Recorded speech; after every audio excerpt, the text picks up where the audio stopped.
सूरदास के पद। सूरदास के द्वारा लिखे गए ये पद तब के हैं जब श्री कृष्ण मथुरा चले जाते हैं और वो खुद आने के बजाय उद्धव जी को ज्ञान के संदेश के साथ भेज देते हैं। लेकिन गोपियों को ये ज्ञान का संदेश बिल्कुल पसंद नहीं आता। उन्हें तो श्री कृष्ण के प्रेम का संदेश चाहिए था।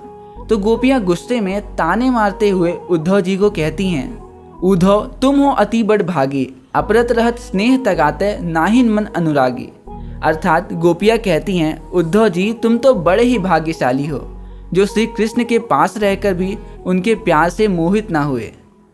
पुर इन पात रहत जल भीतर तारस देह न दागी, जो जल माह तेल की गागरी बूंद ना ताक्यो लागी।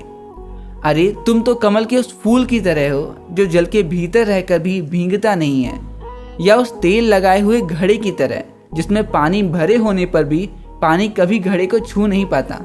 अगली दो लाइनों में गोपियां कहती हैं, प्रीति नदी में पाँव न बोरियो, दृष्टि न रूप परागी, सूरदास अबला हम भोरी, गुर चाटी ज्यो पागी। गोपियां उद्धव जी को कहती हैं, आपने तो कृष्ण के प्रेम की नदी के पास रहकर भी उसमें डुबकी नहीं लगाई, लेकिन हम तो बेचारी भोली भाली गोपियां खुद को कृष्ण के प्यार में पड़ने से बचा नहीं पाई।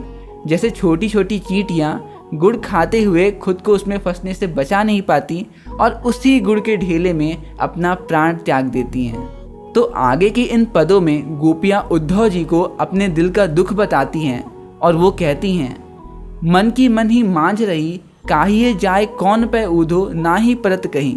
गोपियां उद्धव जी से कहती हैं, हम अपने मन की बातों को, अपने दिल की जज्बातों को दिल में ही दबा देते हैं। मन तो करता है कि अपने दिल के जज्बात सबको बता दें, लेकिन हम उन्हें किसी के सामने व्यक्त ही नहीं कर पाते और कहीं दिल में ही दबा देते हैं। आगे की दो लाइनों में गोपियां कहती हैं, अब इन जोग संदेशन सुनी सुनी, बिरहिन बरही दही, चाहती होती गुहारी जतई तय, उड़ते धार बही।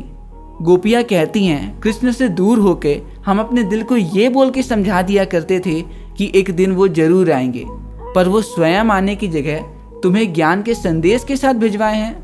तुम्हारे इस ज्ञान के संदेश को सुन के तो हमारे दिल में क्रोध की ज्वाला जल उठी है। आगे की लाइनों में गोपियां कहती हैं, अवधि आधार अस आवन की, तन मन बिथा सही, सूरदास अब धीर धरई क्यों, मल ज्यादा न लही। जब इतने इंतजार के बाद भी श्री कृष्ण नहीं आते हैं तो गोपियों की आंखों में आंसू आ जाते हैं और वो कहती हैं, अब भला धैर्य रखने और श्री कृष्ण का इंतजार करने से क्या होगा जब श्री कृष्ण ने प्यार की मर्यादाओं का पालन ही नहीं किया। अब इन पदों में गोपियां उद्धव जी को ज्ञान का संदेश ना देने को कहती हैं और खुद को हरील पक्षी के साथ कंपेयर करती हैं और कहती हैं, हमारे हरी हरील की लकड़ी, मन क्रम वचन नंद नंदन उर, यह दृढ़ करी पकड़ी। गोपियां उद्धव जी से कहती हैं, हमारी हालत उस हरील पक्षी की तरह हो गई है जिसे लकड़ी से इतना ज़्यादा प्यार हो जाता है कि वो एक हाथ से हमेशा उस लकड़ी को पकड़े रहता है। उसी प्रकार हमने भी श्री कृष्ण के लकड़ी रूपी प्रेम को अपने हृदय से लगाकर पकड़ रखा है। आगे की लाइनों में गोपियां कहती हैं, जागत सोवत स्वप्न दिवस निसी, कान कान जकरी, सुनत जोग लागत है ऐसे, जो करवी ककरी। वो कहती हैं, अरे हम तो सोते जागते बस कान्हा कान्हा ही जपते रहते हैं और आपकी ये ज्ञान की बातें तो हमें कड़वे ककड़ी की समान लग रही हैं। आगे की लाइनों में गोपियां कहती हैं, सू तो व्याधि हमको ले आए, देखी सुनी न करी, यह तो सूर तनही ले सौंपे जिनके मन चकरी।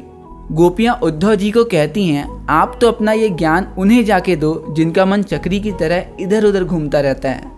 हमें आपके इस ज्ञान की ज़रूरत नहीं है, क्योंकि हमारा मन तो पहले से ही सिर्फ कान्हा के प्रेम पे ही एकाग्र है। तो आखिरी के इन पदों में गोपियां श्री कृष्ण को राजनैतिक मतलब पॉलिटिकल बताते हुए अपने वादे को निभाने और प्रजा के साथ अन्याय ना करने की सलाह देती हैं। गोपियां कहती हैं, लगता है श्री कृष्ण ने राजनीति पढ़ ली है, तभी तो खुद आने के बजाय योग ज्ञान के साथ आपको भेज दिया, जिससे हमारा हाल भी पता चल जाए और उन्हें आना भी ना पड़े। अगली लाइनों में गोपियां कहती हैं, एक अति चतुर होते पहले ही अब गुरु ग्रंथ पढ़ाए, बड़ी बुद्धि जानी तो उनके जोग संदेश पठाए। गोपियां कहती हैं, एक तो श्री कृष्ण पहले से ही बहुत होशियार थे और अब तो लगता है उन्होंने कोई गुरु ग्रंथ भी पढ़ लिया है। देखो तो भला कैसी होशियारी से खुद ना आके उद्धव जी को भेज दिया।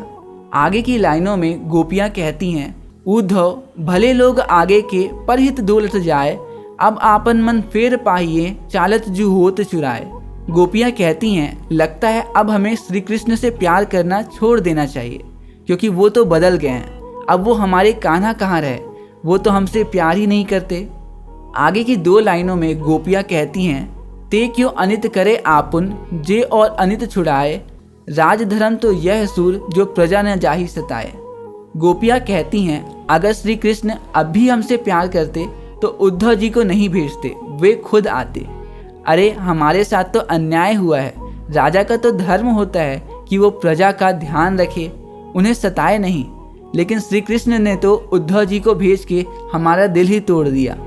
तो बस यहीं पे ख़त्म होते हैं सूरदास के पद।